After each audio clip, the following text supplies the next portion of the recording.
بسم اللہ الرحمن الرحیم۔ السلام علیکم، کیسے ہیں آپ سب؟ ماشاءاللہ جی، بہت اچھی بات ہے کہ آپ سب خیریت سے ہیں، تندرست و توانا ہے۔ آپ سب جانتے ہیں اس وقت ہم اردو 11ویں کی جماعت میں موجود ہوتے ہیں۔ ہم نے اپنے درسی کتاب کے جس سبق کا آغاز کر رکھا ہے اس کا عنوان ہے دہلیز، اور صنف ادب کے لحاظ سے یہ ایک ڈرامہ ہے۔ آج اس میں ہم جس صلاحیت جس مہارت پہ کام کریں گے وہ ہے پڑھنا سے متعلق، اور چھٹے سبق کو آج ہم چوتھے حصے میں مکمل کریں گے، یعنی سبق نمبر ہے 6.4 اور صلاحیت ہے پڑھنے کی۔ اور آج کے سبق میں شامل 2 حاصلات تعلم ہیں ہمارے پاس، پہلے ہم ان کو دیکھ لیتے ہیں جی۔ مختلف منثور اصناف ادب پڑھ کر مصنفین کے طرز تحریر پر تبصرہ کر سکیں۔ اور دوسرا حاصل تعلم ہے ہمارا کسی ڈرامے کو پڑھ کر اس میں موجود مکالمے کی ترتیب و پیشکش کو سمجھتے ہوئے ڈرامے پر اس کے اثر کا تجزیہ کر سکیں۔ کیونکہ صنف ادب کے لحاظ سے ہم ڈرامہ پڑھ رہے ہیں تو اسی حوالے سے ہمارا یہ حاصل تعلم ہے، اسی کی ذیل میں ہم اس کو پڑھیں گے۔ اور اس سے پہلے آج ہم کیا دیکھتے ہیں کہ اصناف نثر سے مراد کیا لی جاتی ہے۔ اس سے قبل بھی ہم نے جب اس حاصل تعلم کو پڑھا تو آپ سے بات ہوئی تھی۔ دہرا دیتی ہوں کہ بہترین الفاظ کو سادہ لیکن عمدہ طریقے سے جب ہم بیان کرتے ہیں، یعنی سادہ جملوں میں لیکن الفاظ بہت خوبصورت ہوتے ہیں، ان کا چناؤ اتنا منفرد اور مختلف ہوتا ہے، تو ان کو جب ہم سادہ جملوں میں بیان کرتے ہیں اس کو ہم صنف نثر کہتے ہیں۔ ٹھیک ہے، ایک اصناف سخن ہوتی ہیں، ایک اصناف نثر ہوتی ہیں، ان کو ہم منظوم کلام بھی کہتے ہیں۔ اس میں جملے کی ساخت پر زیادہ توجہ دی جاتی ہے۔ جیسے اگر ہم اصناف نظم کی بات کریں، منظوم اصناف کی یا اصناف سخن کی بات کریں، تو اس میں جملے کی ساخت نہیں، اشعار جو ہیں ان کے مصروں پہ، اس کے جو محاسن ہوتے ہیں ان پہ غور کیا جاتا ہے کہ اس میں قافیہ ردیف جو ہیں وہ اچھے ہوں، اور اس کے استعارات، تشبیہات، اس میں مجاز مرسل، اس طرح کی مثالیں جو ہیں وہ زیادہ سے زیادہ شامل کی جائیں۔ اچھا، جملے کو اگر ہم اصناف نثر کی بات کریں تو جملے کو معیاری انداز میں لکھا جاتا ہے، یعنی وہ روزمرہ کے لحاظ سے بھی مکمل ہوتا ہے۔ اس میں اگر محاورات اور ضرب الامثال کا استعمال کیا جاتا ہے تب بھی وہ ایک خوبصورت جملہ ہوتا ہے۔ اس کے ساتھ ہی ساتھ اگر ہم دیکھیں تو ہم اصناف نثر میں تمام وہ جب ہم اس کو 2 حصوں میں تقسیم کرتے ہیں، ادبی نثر اور غیر ادبی اصناف جو ہوتی ہیں، تو جب آج ہم چونکہ ڈرامہ پڑھ رہے ہیں تو اس کا شمار ہم ادبی صنف نثر میں کرتے ہیں۔ تو ادبی اصناف میں بے شمار ہمارے پاس شامل ہیں، جیسے ڈرامہ ہے، افسانہ ہے، ناول ہے، ناولٹ ہے، جگ بیتی ہے، آپ بیتی ہے، داستان ہے، کہانی ہے، ڈرامہ ہے، اور کئی اور مضامین ہیں۔ اگر ہم غیر ادبی اصناف نثر کی بات کریں تو اس میں ہمارے پاس رپورٹس ہیں، مکالمے، کالم ہیں، تجزیے ہیں، تبصرے ہیں، اس کے بعد آپ کسی کا وہ جو رپورٹ نویسی ہے وہ ہے، تو یہ تمام جو ہے مضمون ہے،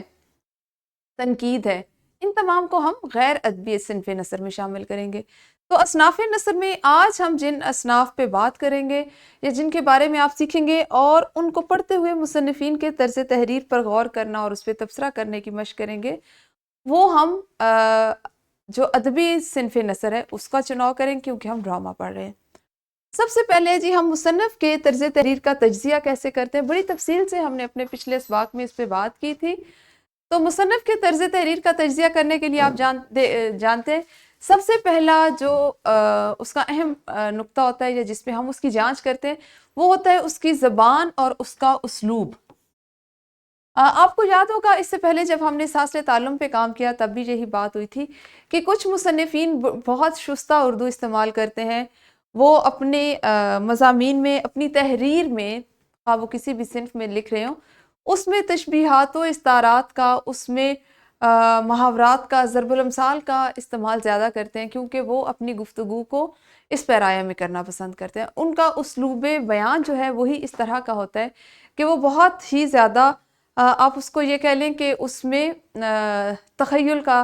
عنصر پایا جاتا ہے، اس میں حسن و جمال پایا جاتا ہے، جو عام بول چال میں یعنی روزمرہ کا استعمال بھی وہ انتہائی خوبصورت انداز میں کرتے ہیں۔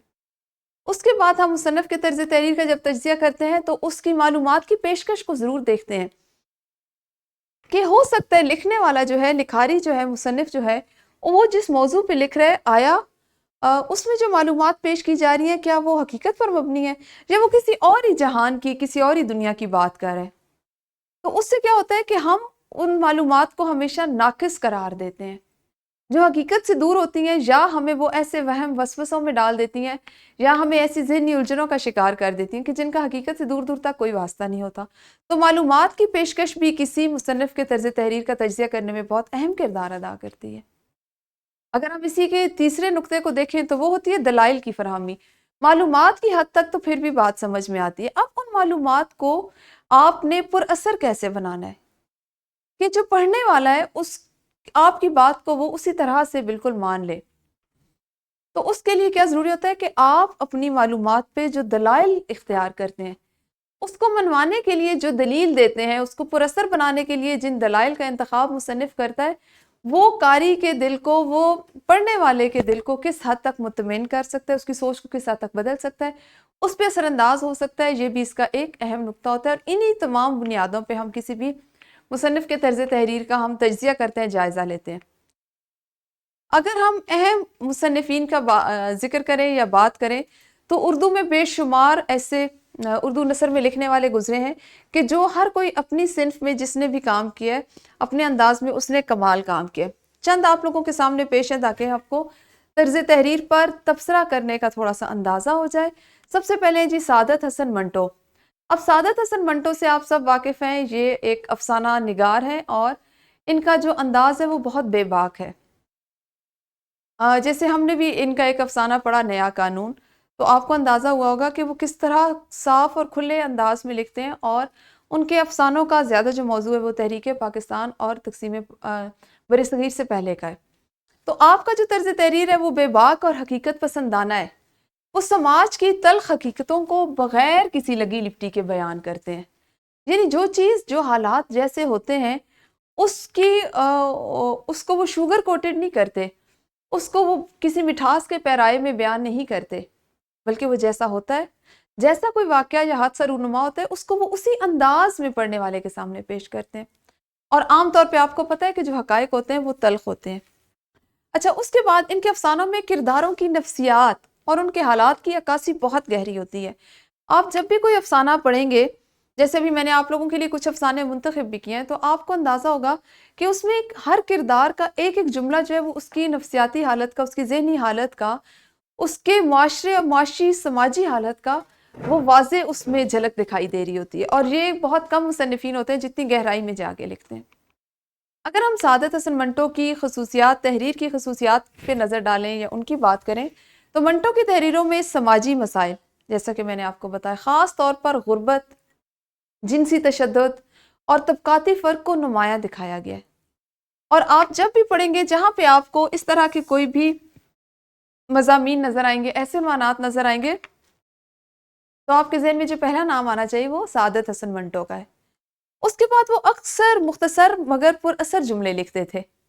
ان کے جملے بہت طویل نہیں ہوتے، بہت گہرے نہیں ہوتے، مختصر ہوتے ہیں، سادہ ہوتے ہیں، لیکن ان جملوں میں ایسا کاٹدار وار کیا جاتا ہے کہ جو پڑھنے والا ہوتا ہے وہ اس کو کئی مرتبہ سوچتا ہے اور وہ اس کے دل پر اثر ڈالتا ہے. اسی طرح آپ سب منشی پریم چند کے نام سے واقف ہوں گے. برصغیر کی تقسیم سے پہلے اردو ادب میں ان کا ایک بہت اہم نام تھا. یہ اردو ادب میں لکھنے والوں میں شمار ہوتے ہیں، ابھی بھی ہوتے ہیں. ان کا جو طرز تحریر ہے وہ سادہ اور فطری ہے، سادہ انداز میں، فطری انداز میں لکھتے ہیں. اس سے پہلے بھی شاید ہم نے بات کی، منشی پریم چند جو ہیں ان کے جو کتب ہیں یا ان کی جو تحریریں ہیں ان میں گاؤں کی عکاسی، گاؤں کی زندگی، اس کا عکس واضح دکھائی دیتا ہے. وہ دیہاتی زندگی کو، کسانوں کے مسائل کو، کیونکہ وہ خود اس سے تعلق رکھتے تھے، جس ماحول سے تعلق رکھتے تھے اس کو اس گہرائی سے چونکہ جانتے تھے، اس کا حصہ تھے، تو اس کو اسی انداز میں پیش کرتے تھے. ان کی جو کتابیں آپ کو اس میں جو چیز واضح نظر آئے گی وہ کیا ہوگا کہ دیہاتی زندگی کے کیا مسائل ہیں، وہاں پہ رہنے والے لوگوں کے، کسانوں کے کیا مسائل ہیں، معاشرتی ناہمواری. ایک بات آپ غور کیجئے گا کہ ہمارے ہاں مصنفین کے جو لکھنے کے کا عمل ہوتا ہے وہ معاشرتی ناہمواری کو ضرور سامنے لاتے ہیں، لوگوں کے سامنے وہ لے کے آتے ہیں. ان کے ہاں معاشرتی ناہمواری کو آپ نے اپنے ناولوں اور افسانوں میں بہترین طریقے سے پیش کیا ہے. ان کی تحریروں میں حقیقت پسندی کے ساتھ ساتھ اخلاقی اور انسانی قدریں بھی نمایاں ہیں، اور یہ خاصا تھا منشی پریم چند کی تحریروں کا کہ وہ کہیں نہ کہیں کوئی ایسا سبق ضرور دیتے تھے یا انسانی اقدار پہ ضرور بات کرتے تھے کہ پڑھنے والا اگر کہیں اپنے ارد گرد ویسی چیز دیکھتا تھا تو وہ ضرور سوچتا تھا کہ اچھا یہ تو میں نے بھی اپنے ارد گرد ایسا دیکھا ہے، تو اس کا مطلب ہے یہ ایک خرابی ہے، اس کو اس طرح سے ختم کیا جا سکتا ہے۔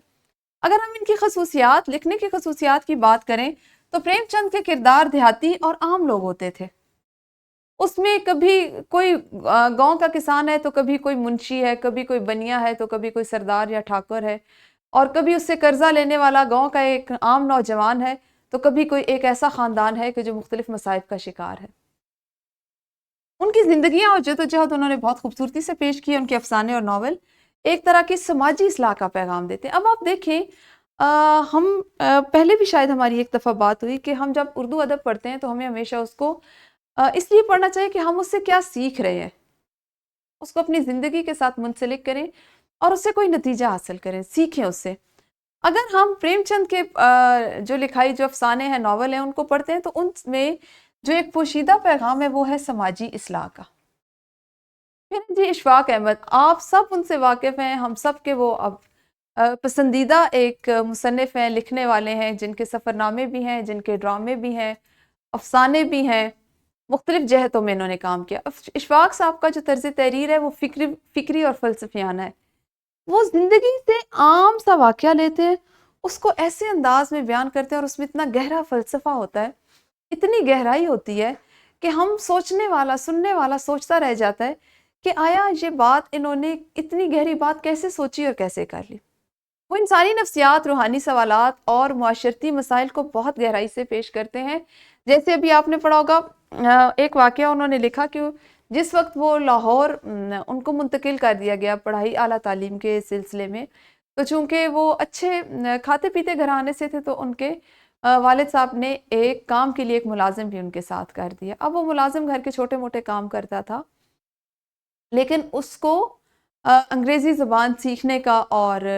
انگریزی فلمیں دیکھنے کا بہت شوق تھا، اور سائیکل چلانے کا۔ تو اس وقت چونکہ اشفاق صاحب نے جب اپنا یہ واقعہ لکھا تو اس وقت کا زمانہ ہے کہ جب آپ کسی کے ساتھ آپ نے اس کے حالات دریافت کرنے ہو تو خط و کتابت ہی ہوتی تھی۔ تو وہ اپنے اس کو وہ جو ایک ملازم رکھا تھا اس کو خط لکھ کے دیتے، تو چونکہ اس کو سائیکل کا شوق تھا تو وہ ان کے بڑے بھائی کی سائیکل لے کے جاتا اور اس کے ذریعے وہ ڈاک خانے تک جاتا، اور وہ اس کو چونکہ چلانی نہیں آتی تھی لیکن اس کا شوق تھا، اس کو پسند تھا، تو اس کو ہاتھ میں پکڑے پکڑے لیے ساتھ چلتا چلا جاتا اور اس کو اپنے لیے ایک عزت کا مقام سمجھتا کہ اس سے میری جو شان ہے اس کی بڑائی ظاہر ہوگی۔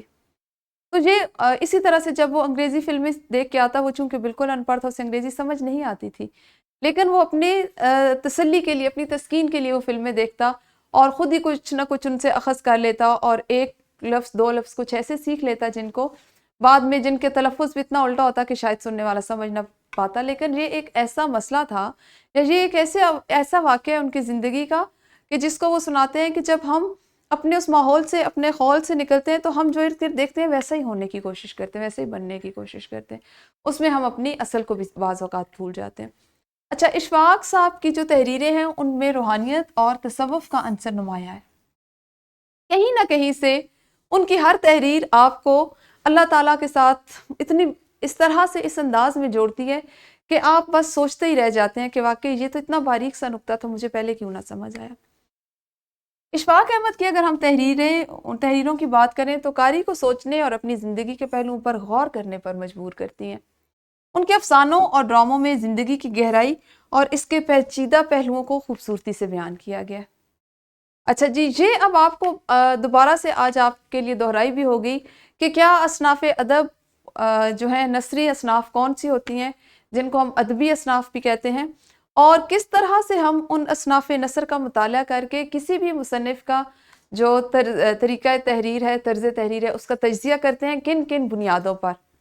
اور اس کے بعد ابھی میں نے اس لیے آپ کے سامنے مختلف مثالوں سے پیش کیا کہ ان کا طرز تحریر کیا ہے اور ان کے طرز تحریر کی خصوصیات کیا ہیں۔ ان بنیادوں پہ آپ نے تبصرہ لکھنا ہوتا ہے، یہی ہمارا آج کا باقی حاصل تعلم ہے۔ اس کے لیے اب آپ کیا کریں گے کہ میں نے آپ لوگوں کے لیے 3 اصناف ادب منتخب کی ہیں۔ ان کا آپ نے مختصراً اب بھی مطالعہ کرنا ہے جماعت کے کمرے میں، اور اس کے بعد ان تینوں مصنفین کے طرز تحریر پر، جیسا کہ ابھی آپ کو میں نے سکھایا، اس کے مطابق آپ نے اس پر تبصرہ بھی کرنا ہے۔ تو ایک ایک کر کے ہم اس کو کھولتے ہیں تاکہ آپ ان کو پڑھیں اور مجھے پھر بتائیں کہ کس مصنف کا آپ کو انداز اچھا لگا اور کیوں۔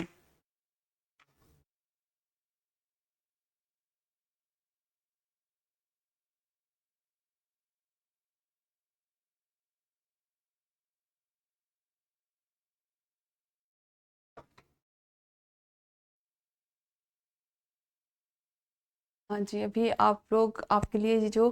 تینوں تحریریں ہیں ان کو پڑھیں ذرا۔ جیسے سب سے پہلے ہے آپ کے پاس ایک تحریر، ہاں جی، جیسا کہ ایک منٹ، آپ اس پہ ابھی اسکرین پہ دیکھ رہے ہیں، اس کا عنوان ہے سعادت حسن منٹو کا یہ ایک افسانہ ہے عام کے عنوان سے۔ ٹھیک ہے جی، تو آپ نے ابھی اس کو پڑھنا ہے، آپ کے سامنے اسکرین پہ آپ اس کو پڑھتے جائیں تاکہ مجھے اندازہ ہو کہ آپ لوگوں نے جب پڑھ لیا پھر بتائیے گا، اب ہم اس کے اگلے حصے کو دیکھ لیں گے، ٹھیک ہے؟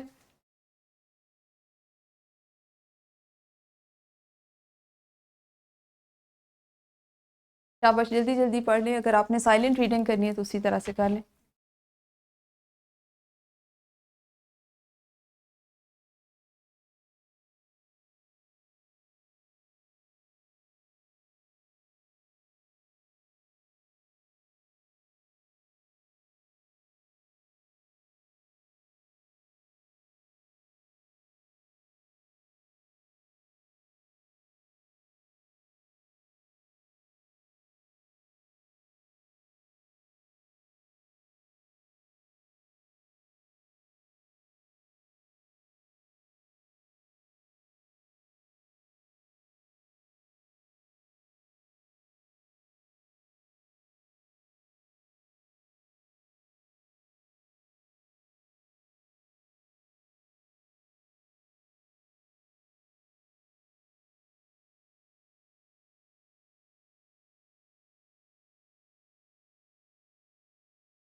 زوم تھوڑا سا کرو۔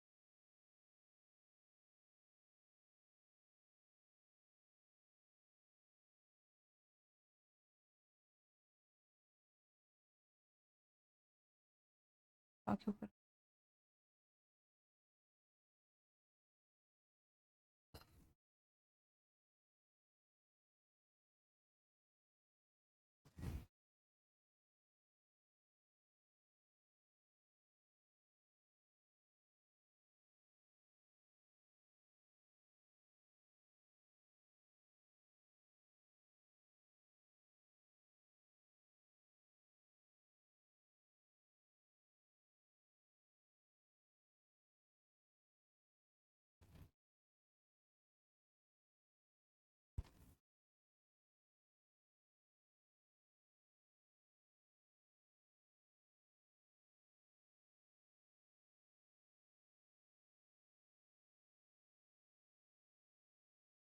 ٹھیک ہے جی، اس میں سے جیسے یہ آپ کے پاس ہے، اس میں منشی پریم چند کے یہ افسانے، یہاں سے آپ نے جس افسانے کو ابھی پڑھنا ہے، مکمل کرنا ہے، وہ ہے نادان دوست، ٹھیک ہے؟ اور اس کے بعد ہمارے پاس اشفاق صاحب کا میں نے ایک افسانہ یہاں سے لیا، اس کا عنوان ہے امی، ٹھیک ہے؟ یہ تینوں لنکس بھی موجود ہیں، آپ ان کو پڑھ لیجئے گا، کیونکہ ابھی ہمارے پاس کلاس میں اتنا وقت نہیں ہے، وقت کم ہے، تو آپ نے ان تینوں کو پڑھ کے جس طرح میں نے آپ کو ان پہ تبصرہ لکھنے کے لیے بتایا ہے، آپ نے ان پہ تبصرہ سوچنا ہے کہ مصنفین کا جن جن نکات کو سامنے رکھیں گے، مصنفین کا اسلوب کیا ہے، ان کا انداز بیاں کیسا ہے، معلومات کی پیشکش کیسے ہے، اس پہ ان کے دلائل کیسے ہیں، اس کے بعد ان تمام چیزوں کو کون سی صنف میں انہوں نے کس حد تک، یا ان تینوں اگر ایک جیسی اصناف ہیں تو اس میں کون سے مصنف کا انداز آپ کو سب سے زیادہ اچھا لگا، اس پہ آپ نے ایک تبصرہ تحریر کرنا ہے. لیکن اس کے لیے ضروری ہے کہ آپ تینوں کو پڑھیں، اس میں دی گئی معلومات کو غور کریں، اور اس کے بعد آپ اس پہ تبصرہ تحریر کر کے واٹس ایپ گروپ میں مجھے بھیج دیجیے گا اور اس کو میں دیکھ لوں گی. اس کے علاوہ گھر کا کام ہے آپ کا کہ جماعت کے کمرے میں اساتذہ کرام کی مدد سے ایک ادبی بیٹھک کا آپ انعقاد کریں گے. اس کے لیے آپ تیاری گھر سے کریں گے. اساتذہ کرام جو ہیں وہ مختلف طلبہ کو داستان، افسانہ، ڈرامہ اور ناول جس طرح بھی میں نے آپ کو منتخب کر کے دی، اس طرح منتخب کر کے جماعت کے کمرے میں پڑھنے کا موقع دیں گے، اور دیگر طلبہ سن کر مختلف انداز تحریر سمجھنے کی کوشش کریں، اور انہیں مختلف تحریر کے انداز میں کیا فرق لگا یہ بھی بیان کریں گے. یہ بھی تبصرے کی ایک قسم ہے جو ہمارے آج کے حاصل تعلم سے متعلق تھی، اور اس کو آپ مکمل کر کے لائیں گے. تو یہ ہمارے آج کے سبق کا ایک حاصل تعلم مکمل ہوا ہے. انشاءاللہ اس کا جو اگلا حاصل تعلم ہے اس کو ہم کل پڑھیں گے. اپنا بہت خیال رکھیے. اللہ حافظ. شکریہ.